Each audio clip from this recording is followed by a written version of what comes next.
Welcome back to my channel. নতুন একটা important video নিয়ে, আর ভিডিওটি হলো একটা অজানা তথ্য যেটা আপনাদের খুবই প্রয়োজনীয়। অনেকেই জানেন না বা অনেকেই জেনে থাকতে পারেন, কিন্তু আমার কাছে এটা নতুন, কারণ আমি অনেক দিন থেকে মেডিকেলের সাথে যুক্ত আছি। কিন্তু আমি এটা কখনোই দেখি নাই যে এটা হতে পারে। কালকে নিউ একটা এক্সপিরিয়েন্স হলো আমার, তাই আপনাদের সাথে শেয়ার করতেছি।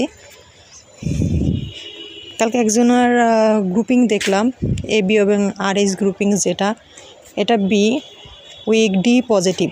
এটা কি আপনারা কখনো শুনেছেন?